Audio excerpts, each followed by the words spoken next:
Bismillahirrahmanirrahim. Alhamdulillahirabbil alamin wa bihi nasta'in ala umurid dunya waddin. Wassalatu wassalamu ala nabiyyina Muhammad wa ala alihi wa sahbihi wa man sara ala nahjihi wa istanna bi sunnatihi ila yaumiddin, amma ba'd. Rabbi shrah li sadri wa yassir li amri wa hlul 'uqdatam min lisani yafqahu qawli. Allahumma 'allimna ma jahilna wanfa'na Allahumma bima 'allamtana wa zidna 'ilman nafi'an ya rabbal alamin. Ada pertanyaan, bagaimana cara menghindari riba pada zaman ini? Memang ada disebutkan dalam riwayat bahwasanya ada zaman memang orang itu sudah tidak peduli lagi ya dari mana diambil harta. Sayati 'alan nasi zamanun la yubali fiha al-mar'u min aina akhadha malahu aminal halal aminal haram.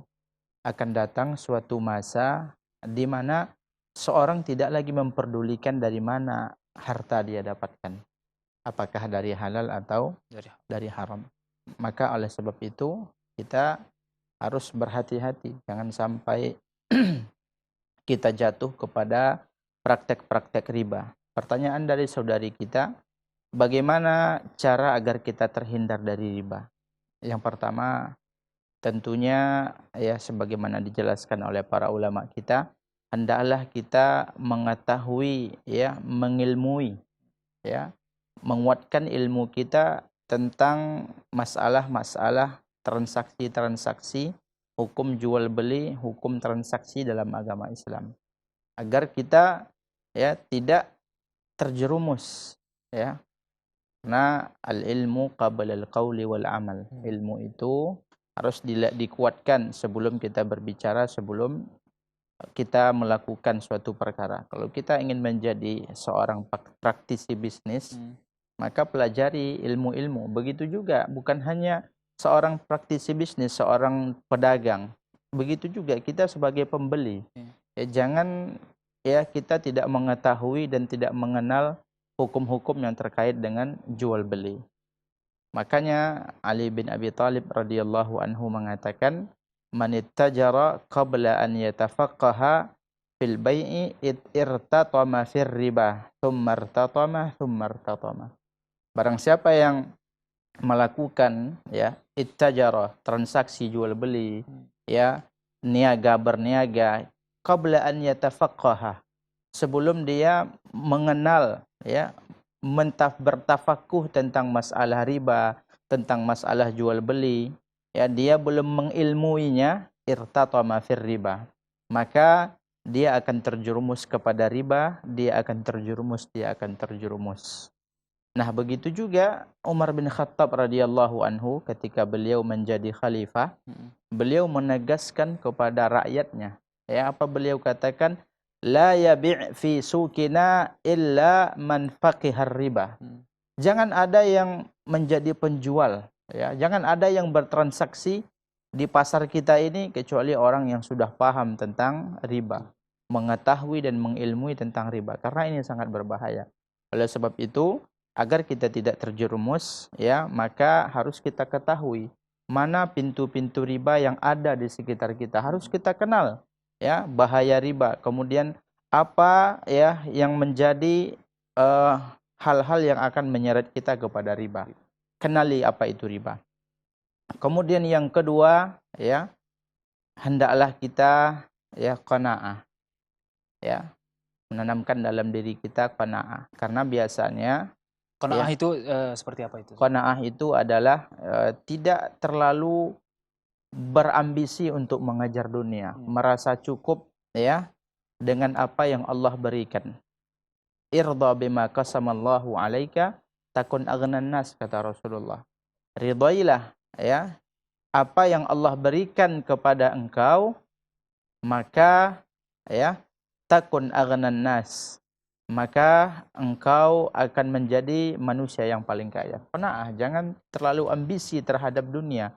Jangan terlalu mengejar dunia. Karena biasanya pintu riba itu menganga bagi para pecinta dunia. Ya, tidak qanaah yang Allah beri dengan Allah yang berikan. Ketika dia belum sanggup untuk memiliki kendaraan, dipaksakan. Karena ambisi yang menggebu-gebu di dalam hati. Karena keinginan yang kuat untuk ya mendapatkan kenikmatan dunia, maka tahan. Ya. Laisal ghina, dalam hadis Rasulullah mengatakan laisal ghina an kathratil ardi walakinnal ghina ghinan nafsi.